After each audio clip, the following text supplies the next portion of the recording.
Ngwame bundu ja Kongo. Ngwame bundu ja Kongo.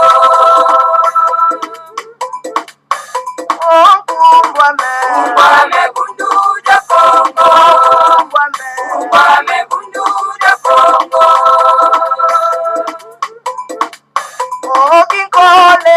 Kole ku Kongo ya mweni jo. Naya tena mane mumbanje. Kumbuluza kanda ja Kongo. Kumbuluza kanda ja Kongo.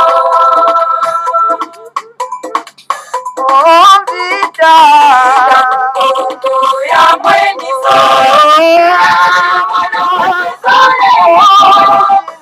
Naya tena mane mumbanje. Mwana vita kukongo. Mwana vita kukongo.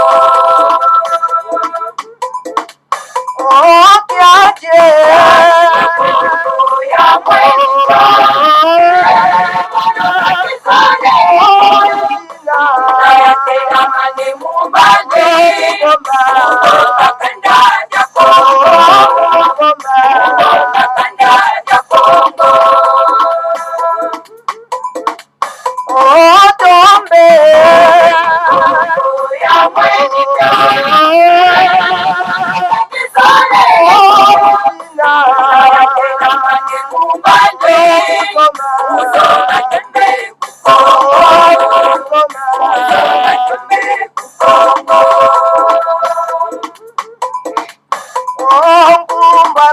Ngwame bundu ja Kongo.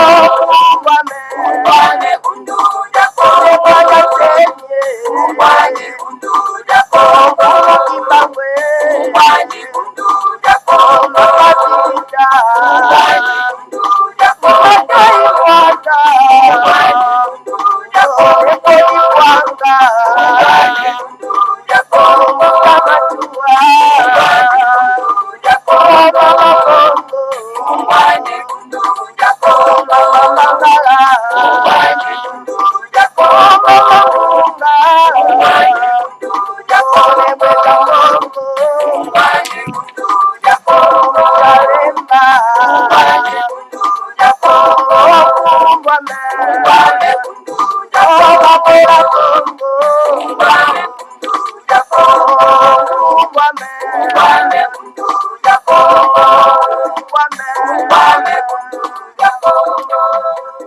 Matondo mingi mama batata bandeko balandi ya Congo bololo kumbwa me bundu dia Congo talabiso wana to yesusu bomo mesano na pokwa na lelo pambate lelo ezali ya solo pena tuka mukolo mwa misato ya mposo mukolo mwa zomi na sambo ya sanza mibale mobu ya koto mibale na tuku mibale tokomi bongo na ngongo ya zomi na libwa na miniti zomi na minei ingi koloba ngonga ya sambo na miniti zomi na minei ya sima ya nzanga. Bama batata bandeko balandi ya Congo bololo totombeli bino so mokolo molamu bayenge bambote pe bablosako na bino banso ezali wa bino molobeli mbuta bopele bobala elingi koloba malamu koloba.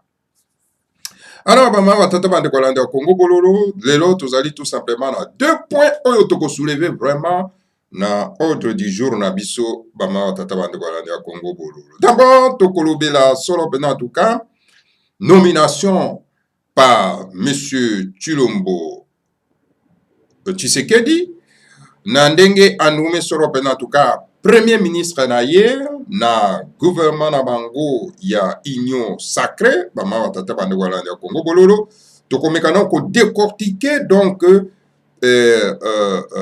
la personne en question na kombo ya Sama Lukonde totala bama batata bandeko balandi ya Congo bololo. Est-ce que azali moto oyo azali solo en tout cas na et connaissance ya République fédérale du Congo bama tata bandeko est-ce que azali moto azali na expérience pona ko apporter biso solo en tout cas le changement bama tata bandeko balandi ya Congo bololo. Alors donc toko meka ko analyser solo pena personnalité na ye bama batata bandeko balandi ya Congo bololo anakati na Congo Bololo. Donc voilà, depuis nomination na ye, bama tata bandeko, donc Congo Bololo, ça l'émission te quoi réagir. Ça, c'est premier sujet vraiment Tokosolo. La deuxième sujet, na biso Tokosolo, Toyoka qui sera en tout cas, moto babengi, le criminel terroriste, na kombo ya Kalunda Motoba alias Kalev. Bon, il paraît-il que Azali convoqué lobby, hein, en tout cas, na la justice congolaise, bah, tata bandeko Congo Bololo, total à ce que zali distraction ou bien c'est une réalité Congo Bololo. Donc cet homme qui a commis des crimes énormes na kati ya Congo, bah, fausse commune, donc et puis bah, enlèvement, bah, assassinat, donc c'est un monstre. Alors quand na koyoka bandeko na biso ba journaliste mosusu koyoka na kati ya Congo baza ko benga ndeko, je ne sais pas ou bien par manque de connaissance et à crime ou moto ya commettre kuna na kati ya Congo, ou bien par l'ignorance, ou bien par, je ne sais pas comment je peux qualifier tous ces journalistes parce que moto oyo babengi Kalunda Motoba alias Kalev, vous ne pouvez pas la plaindre. C'est impossible, c'est un terroriste, un criminel. Les crimes que cet homme-là a commis dans le Congo, vous ne pouvez pas la plaindre. Alors, je ne sais pas, c'est la naïveté ou les autres journalistes ou ça a été donc un terroriste reste un terroriste, un criminel reste un criminel. Donc Kalunda Motoba alias Kalev, c'est un terroriste, on ne peut pas la plaindre de Kalunda Motoba, c'est un terroriste, on l'appelle avec son nom le terroriste Kalunda Motoba alias Kalev. Donc, c'est un terroriste. Donc, cet homme-là, dans un pays vraiment où Ezali Kokambama, Pezana Baimboka, cet homme-là, sentence na Ezali, donc pendaison publique. Il doit être pendu dans le crime où Yasali Nakatia Congo, et voilà, cet homme-là, il circule tranquillement Nakatia Congo, sans Kazala inquiété. Bon, on va voir. Hein, ce qui vraiment justice, il y a solo pendant. Voilà un peu tout comme un commentaire là-dessus. Congo Bololo. Et donc toko lobela toko réagir moi mouké et pas moi mouké. Na un certain pasteur à Babinzabi à Bapaya na comme ya Gouli Bokwala. C'est pas son nom, c'est comme ça Gouli Bokwala. Donc présentateur il y a émission na Yeva TV donc cet homme là fait une déclaration à quelle joie tout en disant que bon voilà et Sengeli monsieur Chilombo akanga moto babengi Failu lokola ndenge akangaki ne mwanda semi il faut Failu aleka azwa sort lokola ndenge ne mwanda semi azwa ki sort na yeba tata bandeko. Donc cela veut dire que cet homme là il se réjouissent na crime oyo Chilombo a commetaki à l'égard n'est-ce pas qui a les grands maîtres de mwanda semi. Donc ils se réjouissent, ils sont contents de ça. Voilà les ennemis de la République. Donc, tu wana tu komikanano ko parafé soki bandu kuna biso balanda kite bako kasoro bena tuka kolanda yango bama tata bandu kolanda Congo Bololo. Voilà un peu bama tata bandu kolanda Congo Bololo na mukuse penza lelo tozali na masolo ebelete otokosolo. Alors pour la Kobanda, il y a une intense activité dans le palais royal et par les grands maîtres de Mwanda Semi, les chefs saints de la race bantou. Donc, une délégation, il y a des politiciens Bena Congo, pour ne pas dire Nekongo n'existe pas. Donc, si quelqu'un vous appelle le Nekongo, donc c'est quelqu'un qui n'a pas la connaissance, donc c'est vraiment un fouteur. Donc, une délégation, il y a des politiciens, il y a des leaders, il y a des politiciens Bena Congo, il y a qui seront en tout cas par les grands maîtres de Mwanda Semi, pour une visite, je vais dire, de courtoisie. Et puis, pour pesa vraiment poids na bango. Et puis, il y a le grand maître de Mandassé, mais surtout pour reconnaître que non, il est le seul leader charismatique. Donc, il y a Bena Congo, et puis le leader, n'est-ce pas, il y a race noire, Nakati, il y a République fédérale du Congo, puis race noire mondiale.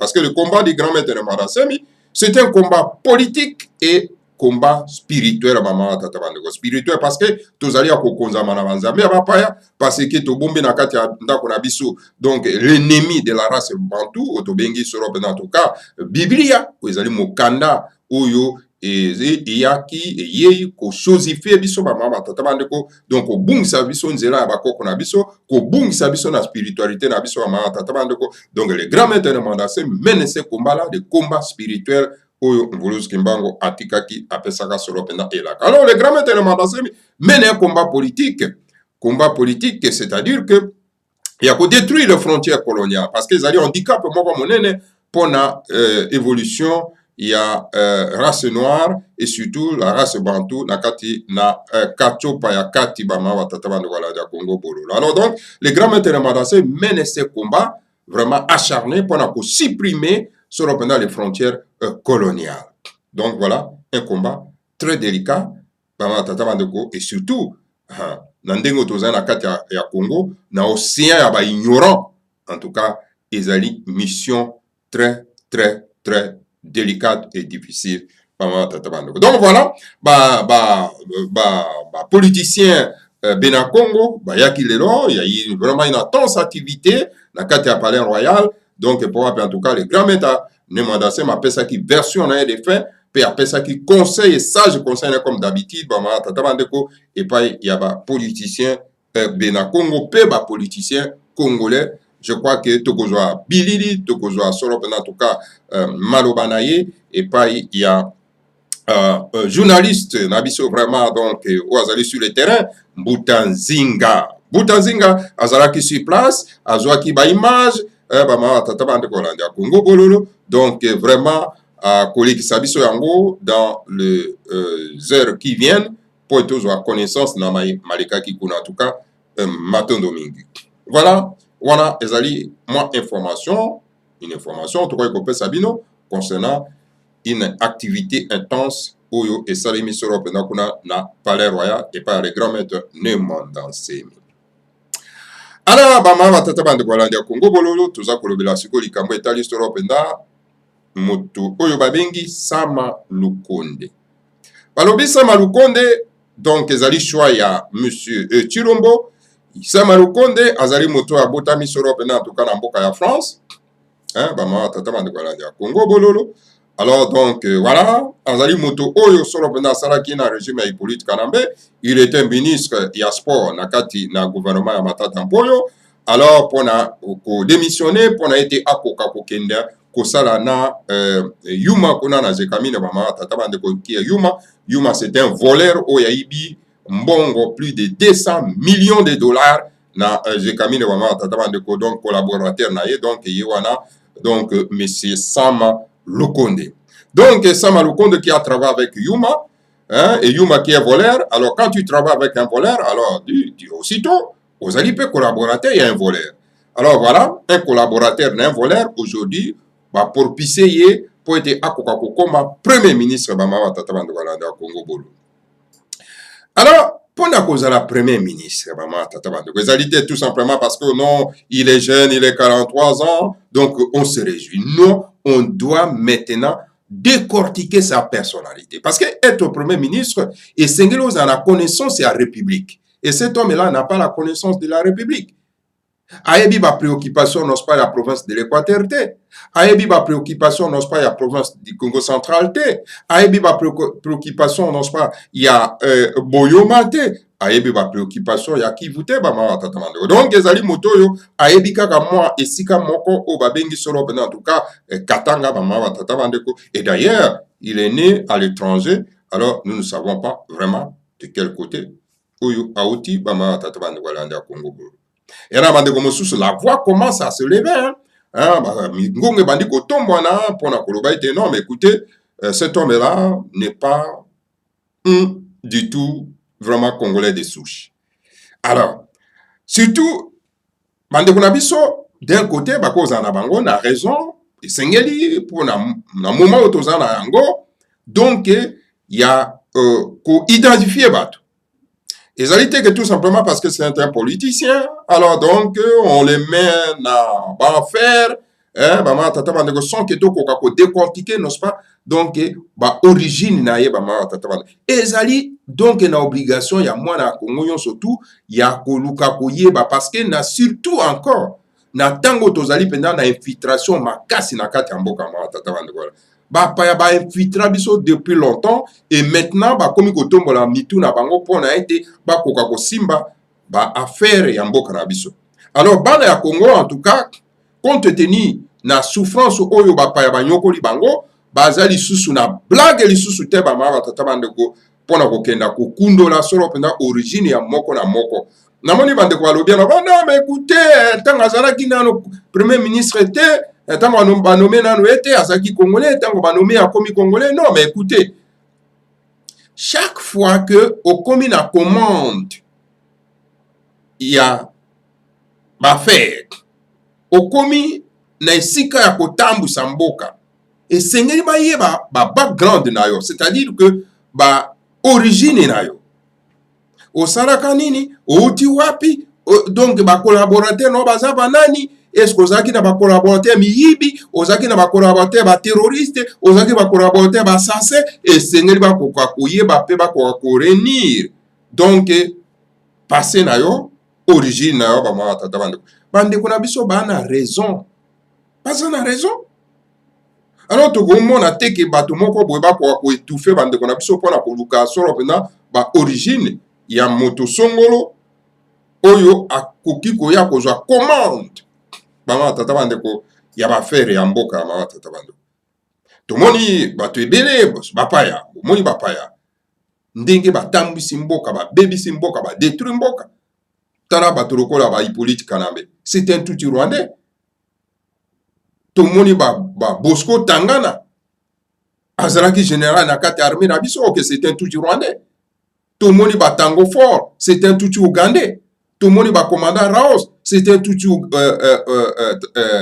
zambien c'est un zambien plutôt naturalisé belge ozomona mais bango tout baye bosa na mboka nini et ils ont tué au nom de qui au nom ya peuple congolais bamama tata bandeko balanda Congo tomoni Barubenwa c'est un tuti rwandais alors batie ministre ya décentralisation pour akatela biso mboka mboka elongo na province Motoba et comme province tukumi bale na Motoba bamama tata bandeko tout simplement parce que objectif na ezali ko créer Minembwe comme territoire alors mopaya botia ye na baaffaire mpona ete akabola bino mboka ozomona ke ezali grave tomoni bato babengi banani comment il s'appelle oyo akendaki koloba te soki bakongolo balingi tovanda esika moko tokobomana lokola banyama mama tata bandeko kolanda Kongo aza komenacer la république pendant que mboka ezali ya ye te bana tata bandeko komone koyela ngai tomoni kuna na Sénat bato lokola Tambwe Mwamba. Tambwe Mwamba c'est un tuti rwandais, il n'a rien à voir avec le Congo mais tala ndenge asimbi mboka et tala ndenge a détruit mboka tala ndenge a pillé économie ya mboka mama tata bandeko mais nous ne voulons pas histoire ya ndenge ekoka ko se répéter tomoni bato lokola Francis Muyuma c'est une tuti rwandaise et tala za na kati ya Sénat pendant que bandeko na biso ya kasavubu o bazali donc intellectuel o bazan expérience baza kosimba baaffaire wana te mopaya moko boye aye akomi sénatrice na kati ya mboka na biso c'est grave bama tata bandeko la ya Congo bolo donc bon moto na bandeko koloba Nyarugabo donc esengeli biso ba congolais tokoka ko veiller na ba nomination moko eza ko ya songolo bama tata bandeko esengeli toyeba alors donc moto wana babengisa ba Lukonde esengeli encore apesa biso ba détail na ye papa na ye azalaki ya origine nini ya tribu nini tokenda pe na village wana to visiter village na ye Maman na ye azalaki ya village nini. Tokenda kuna pe to visiter village na ye. Maman tata bandeko balandi ya Congo bolo. Hein? Alors, tout la peu morphologie. Parce que la morphologie, parce que vous savez très bien que la République démocratique du Congo est alliée donc territoire et à race bantou. Et la race bantou, basée sur la morphologie, n'a pas basée sur la morphologie, n'a pas particulière. Alors, ceux qui m'ont moko corps étranger, moko yé, et c'est n'est quoi pour identifier, alors donc, ezali solo pendant la obligation ya bana somi ya mboka ya Congo baye bako détecter moto oyo alingi ko simba ba faire na kati ya mboka na biso. Est-ce que Chilombo oyo a nommé ye premier ministre a sali ba démarche ya koyeba qui est cet homme? Parce que cet homme-là était aussi le grand collaborateur Hippolyte Karambé. Alors, donc bama tata bande ko landa Congo bololo. Donc ne sika wana bande ko na biso bazana raison. Il ne faut pas ça la démarche faux journaliste bazana kati ya Congo ça la démarche ya koluka ko kangisa bande ko na biso monoko wa ma tata bande. Cet homme là présentation na ya salaki ezali ya mokuse esengela kote la biso en détail. Papa na ya azali ya village nini, maman na ya azali ya village nini. Bato pe bakena ko vérifier village na ye. Bakena ko visiter pe village à papa na ye. Donc to ko yeba ma tata bandeko. Nous ne voulons plus en tout cas ba erreur du passé. Alors la présentation na ye ba ma tata bandeko na moi discours na ye saraki. Na ye ko décortiquer discours na ye ba ma tata bandeko. Na ye ko tala ete moto wana azali na kati na lokuta. Obi bama tata bande ko landa Congo bololo. Toute personne oya kolobela biso makambo etali solo penda o ba covid o ba nini. Donc azali moto ya lokuta. C'est à partir de là que na yeko détecter que non, cet homme là, il ne fera rien pour le Congo. Il est là que pour une mission quelconque. Donc cet homme là, c'est un menteur. Azali moto na lokuta. Sama Lukonde, c'est un moto na lokuta. Toute personne oyo aza kolobela biso makambo etali babokono oyo ye na kati ya mboka ezali bato ya lokuta ba mama tata bande ko landa Congo bolo. C'est à partir de là na ko détecter non, moto aza sérieux te. Il n'est pas sérieux. Lorsqu'aza ko kotsa makambo oyo, ce qui fait que azali na nzela ya bato ya lokuta. Voilà ba mama tata bande ko landa Congo bolo. Na ko balancer bino ma élément moko wa. Oyo boyo kanano bande kona biso ya ba mboka misusu ndenga baza ko tombola mongongo pona kolakisa ba imboka ete non écoutez ba bokono oyo eze pa na biso te donc ba confinement oyo ezo salema na kati ya ba mboka na biso na Afrique ezali donc bato oyo bazali ba na association na ba malfaiteur pona ko sala bande kona biso mabe ba mama tata bande ko landa Congo bolo.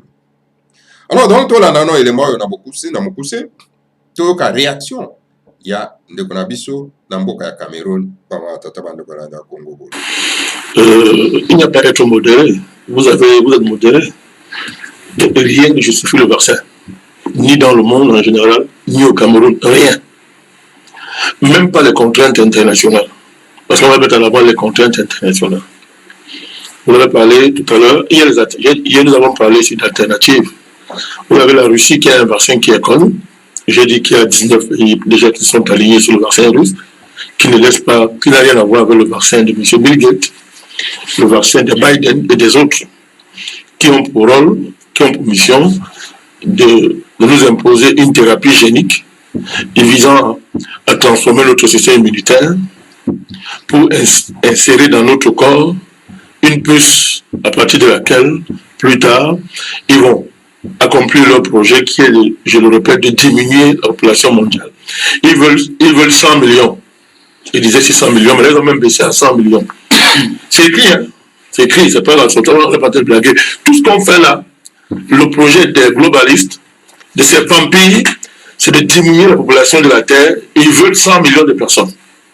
Pas plus. Donc, c'est ça qu'ils préparent. Et toutes les dynamiques vaccinales, vont dans ce sens-là. Et dans leur plan, dans ce qu'ils appellent grand recette, si vous voyez l'agenda de cette année, maintenant, les Africains qui célèbrent Joe Biden, en tout cas moi, les Africains ne me surprennent à rien, ils ne m'ont jamais surpris. Les Africains sont capables de tout. Donc, ils ne changent pas, les trucs sont clairs. D'ici mars, d'ici juin, arrêt de tout emploi. Transformation de tous les gouvernements du monde. On ne transforme pas, en fait, ils sont tous dans le mondial. Y compris le gouvernement camerounais, avec ces ministres qui jouent là.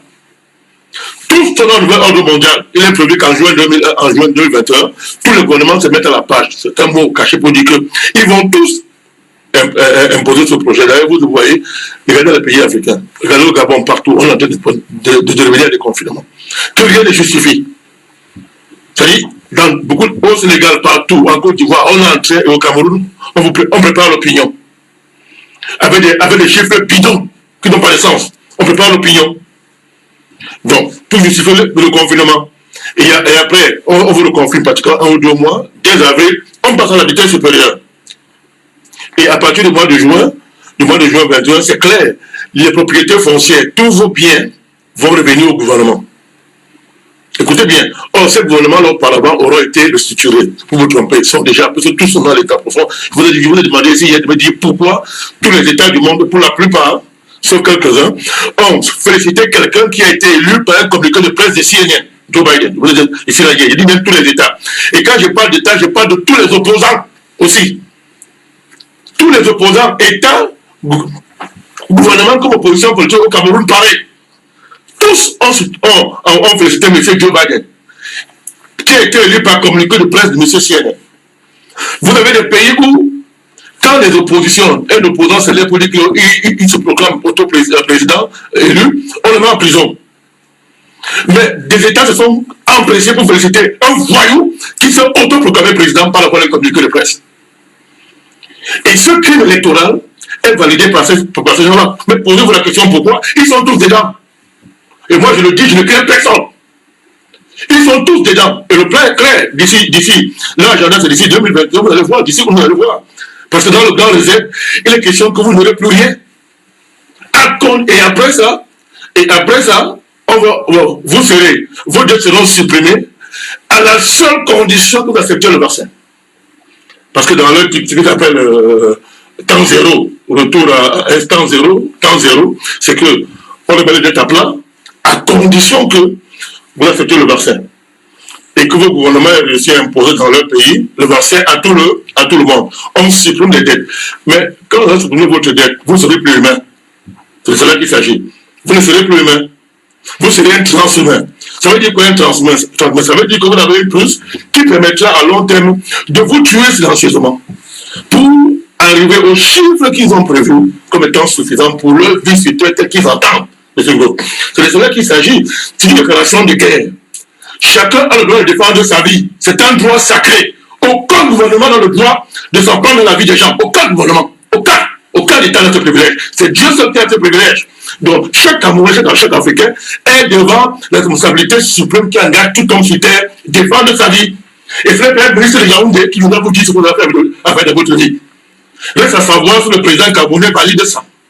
Nous nous souvenons que ici, quand on se levait ici pour le vaccin de la polio, vous vous l'appelez, la polio, le président nous a écoutés et a demandé d'arrêter ça.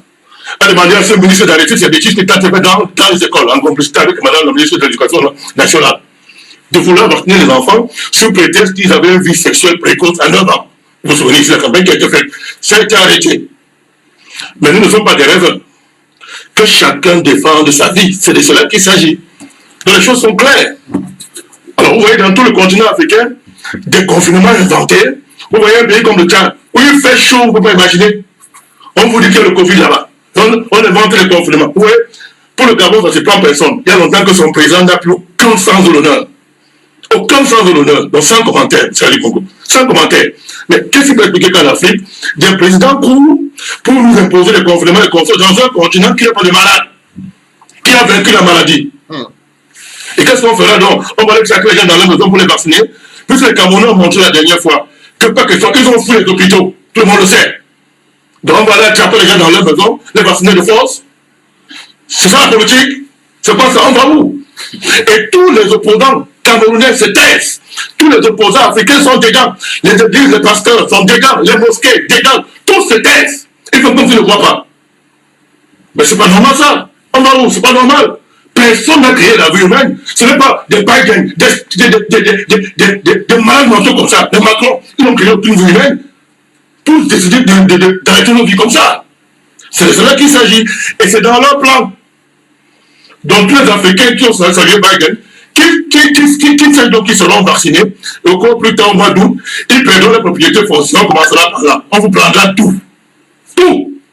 On va dire ça avec le gouvernement. Mais quel gouvernement? Un gouvernement lui-même transhumanisé.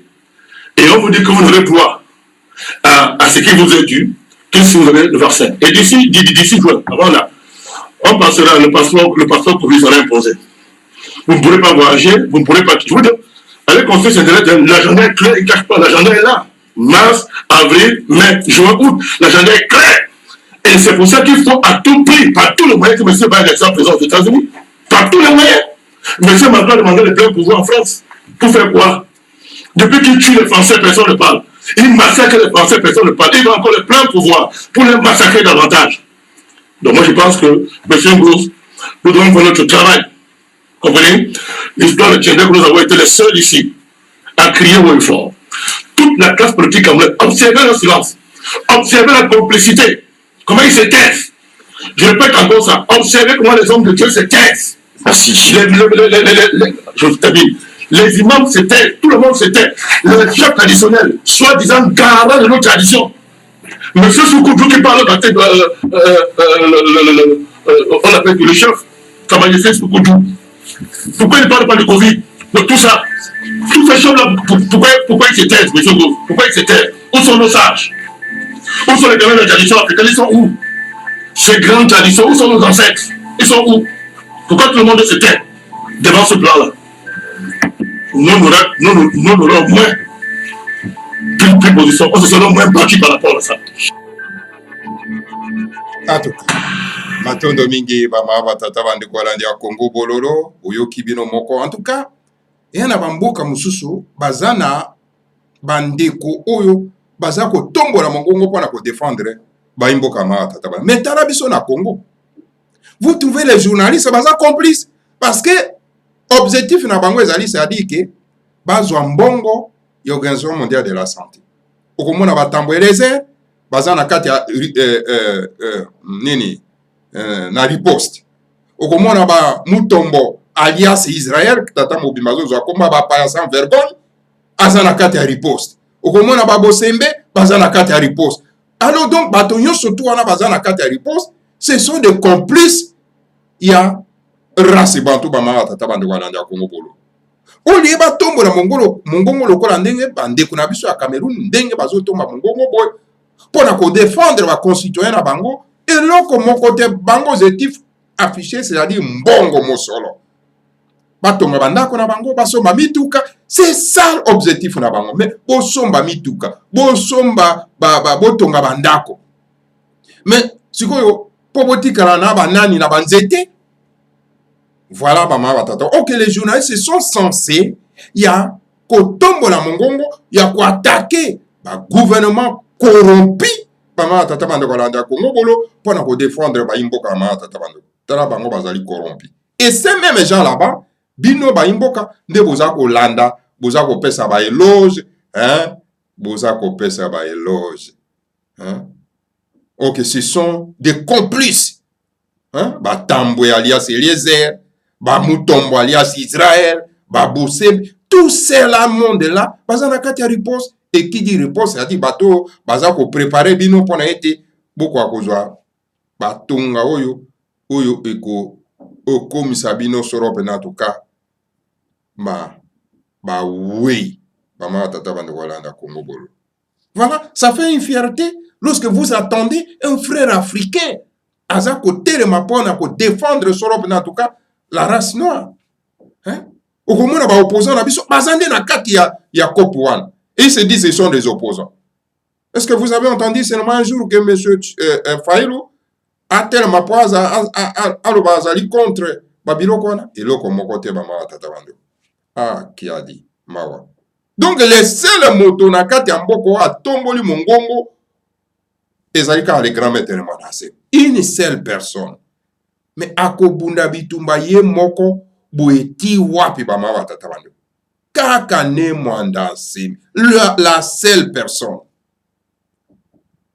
Même ceux qui l'entourent, hein? Au lieu ba la taper kazaka wana, ye tumba le grand maître Manasseh, bazo la taper kazaka angote. Ba la ta kazaka angote. Hein? Oh, mais vraiment tokosuka wapi bama batata bande kolanda Congo bolo. Tokosuka wapi. Ezali pasi pe ki adimana. Voilà bama batata bande kona mukuse oyo solo pena tuka tukoyi ko memela bino yango wana. Pona kosukisa tozali kolobela likambo etali moto babengi Guli Bakwala. Guli, présentateur à TV5, dialogiste ya Monsieur Chilombo, aye na plateau ya nini plutôt ya Yeba TV, pona kosala cette déclaration. Est-ce que bande kona biso ya bundu dia Congo, bande kona biso ya Makesa, bande kona biso ya bundu da Mayala, ba personnalité politique ya bundu da Mayala, est-ce que vous avez entendu cette déclaration? Alors il faut réaction na bine kwa kozala. Voilà ce qu'il dit. Il dit, pour ne s'attaquer non pas Faïlou, ah oui non, mais écoutez, monsieur Chilombo, et Sengeli akokako kanga Faïlou, lokola ndenga kanga qui ne mandassé matia qui est en prison. Donc pour naïe, c'est vraiment la joie immense, mongo wana, hein? C'est-à-dire papa naïe azali mongo, maman naïe azali mokongo. Donc mongo wana, donc pour naïe c'est une joie. Il y a Chilombo ko kangisa, ko maltraité notre chef saint de la race Bantou Bamama Tata Bande. Pour nous, c'est une joie.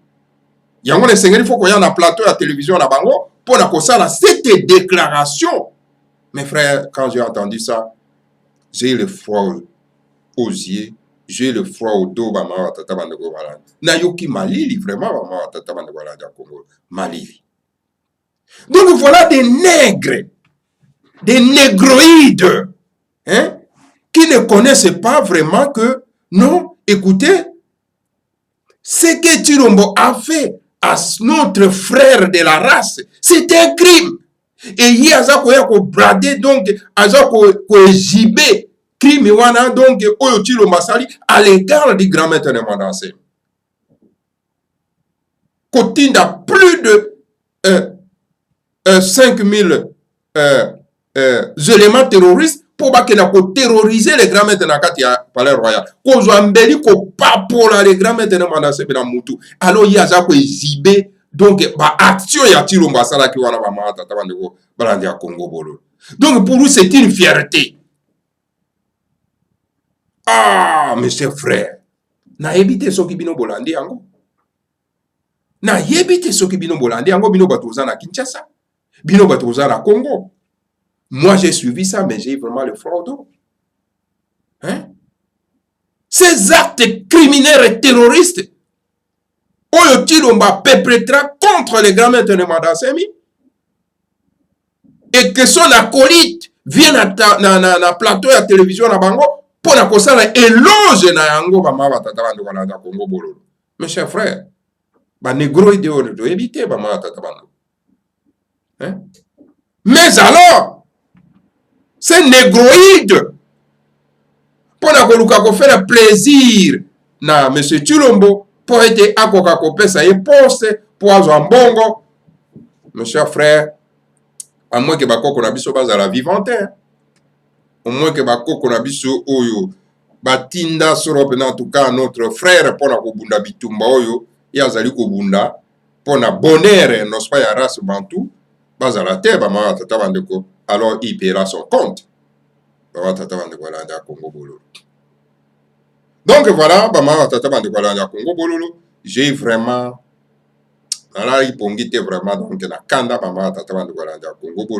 donc au talaba négroïde, parce qu'on comprend les caca manger, il y a air diversité, donc voilà, namukuse, mais oh na memela kibino soro pena tukana poko na rewa bama tatabandeko, vraiment, vous partagez Congo Bololo Oyo, na baimbo kanyon surtout, vous s'abonnez vraiment massivement. En tout cas, matondo mingi tokutana bino solo pena en tout cas encore lobby toujours la kati na Congo bololo. Que le Seigneur a Congo bakulu na biso bakwa ko pambola biso babatela biso pe bakwa solo pena ko pambola solo pena en tout cas les grands maîtres Néma dans Semi et tout mon Nzambe pama tata bandeko pe bapambola solo pena la République du Congo.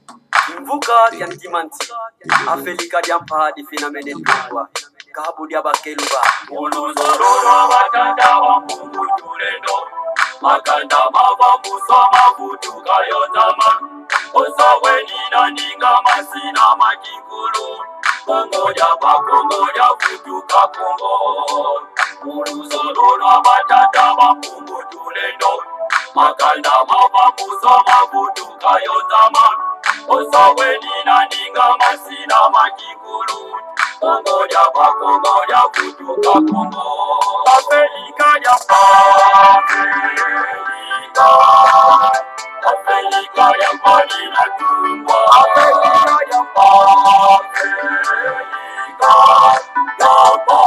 Nifina mene tumba Afrika japa Afrika japa nina tumba Afrika japa Nifina mene tumba Kesi ambayo mitaketirwa na kukongo Ipanza kya Kongo yekivuka kantimanti Kesi ambayo mitaketirwa na kukongo Kongo japa Kongo jafutuka Kongo Kesi ambayo mitaketirwa na kukongo Ipanza kya Kongo yekivuka kantimanti Kesi ambayo mitaketirwa na kukongo Kongo japa Kongo jafutuka Kongo Afrika japa Afrika japa nina tumba Afrika japa Nifina mene tumba Afrika japa Afrika japa nina tumba Afrika japa Nifina mene tumba Zakuna tatu zazo zina katulwa Uluzololwa batata mapungu tulendo Siku mila zone za kwanza zinatungwa Yevuka na mukivuka kantimati Zakuna tatu zazo zina katulwa Uluzololwa batata mapungu tulendo Siku mila zone za kwanza zinatungwa Yevuka na mukivuka kantimati Afrika japa Afrika japa nina tumba Afrika japa Nifina mene tumba Afrika japa Afrika japa nina tumba Afrika japa